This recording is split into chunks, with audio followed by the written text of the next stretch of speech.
हाँ जी, अस्सलाम वालेकुम। तो आज का हमारा टॉपिक है न्यूट्रिशन ऑफ बैक्टीरिया। बहुत इंपॉर्टेंट लॉन्ग क्वेश्चन है बोर्ड के पेपर के हवाले से और ऑफ कोर्स कॉन्सेप्ट के हवाले से भी ये काफ़ी इंपॉर्टेंट है। तो बैक्टीरिया जो होता है ना, इसको अपनी सेलुलर एक्टिविटी यानी मेटाबॉलिकल एक्टिविटीज़ जो होती हैं उसको करने के लिए एनर्जी रिक्वायर होती है, जो कि ऑफ कोर्स दुनिया में जितने भी लिविंग ऑर्गेनिजम्स हैं उनको रिक्वायर होती है। तो सेलुलर एक्टिविटी के अंदर हमारे पास ग्रोथ, रिप्रोडक्शन और मेंटेनेंस शामिल है। मोड ऑफ न्यूट्रिशन की बेस पे यानी किस तरीके से बैक्टीरिया अपना न्यूट्रिशन हासिल करता है, हम बैक्टीरिया को दो ग्रुप्स के अंदर डिवाइड करते हैं। सबसे पहले हमारे पास आ जाता है ऑटोट्रॉफिक बैक्टीरिया। ये वो बैक्टीरिया होते हैं जो कि अपने लिए ऑर्गेनिक कंपाउंड जो हैं उन्हें सिंथेसाइज कर सकते हैं इन ऑर्गेनिक सब्सटेंसेस में। इनमें सबसे पहले हमारे पास आ जाता है फोटोसिंथेटिक बैक्टीरिया।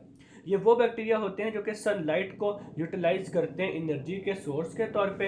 ये परफॉर्म करते हैं फोटोसिंथेसिस। इनके पास क्लोरोप्लास्ट नहीं होता और इनका जो क्लोरोफिल होता है वो डिस्पर्स होता है साइटोप्लाज्म में। ऑफ कोर्स इनके पास क्लोरोप्लास्ट नहीं होगा क्योंकि बैक्टीरिया एक प्रोकैरियोट है। प्रोकैरियोट्स के अंदर डबल मेम्ब्रेन बॉन्डेड या जो जितने भी मेम्ब्रेन बॉन्डेड ऑर्गेनेलीज हैं वो प्रेजेंट नहीं होते। इसकी अगर हम फोटोसिंथेसिस के रिएक्शन की बात करें तो इसमें कार्बन डाइऑक्साइड, हाइड्रोजन सल्फाइड का इस्तेमाल होता है, जिसके मिलने से CH2O वाटर और सल्फर निकलता है।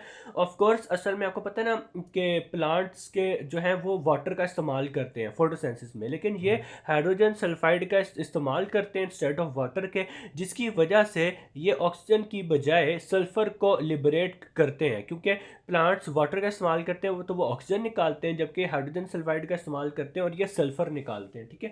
फोटोसिंथेटिक बैक्टीरिया के एग्जांपल हमारे पास purple sulphur bacteria, green sulphur bacteria और पर्पल नॉन सल्फर बैक्टीरिया शामिल है।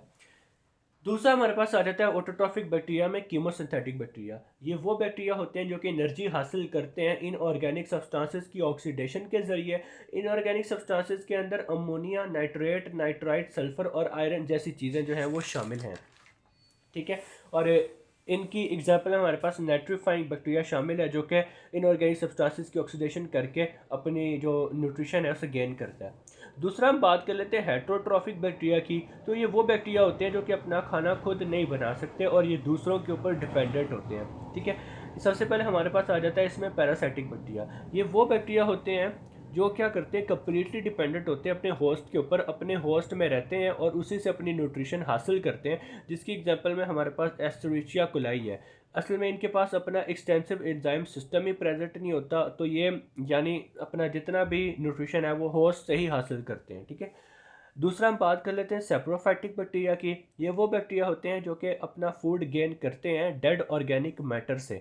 असल में जो सॉइल है ना, जो कि मट्टी होती है, जब सॉइल के अंदर हम ऑर्गेनिक मैटर यानी partial decay of plants and animals की वजह से मिल के ना, सॉइल के साथ सब कुछ मिलजुल के हमारे पास ह्यूमस बन जाता है। ठीक है।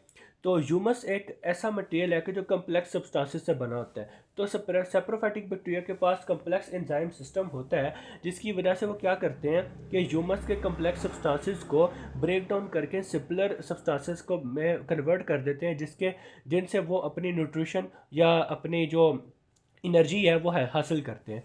तो सेप्रोफाइटिक बैक्टीरिया की एग्जांपल है हमारे पास सीडोमोनास आता है। तो हमारा न्यूट्रिशन ऑफ बैक्टीरिया का टॉपिक खत्म होता है। उम्मीद है कि आप लोगों को समझ आ गई होगी। अल्लाह हाफिज़।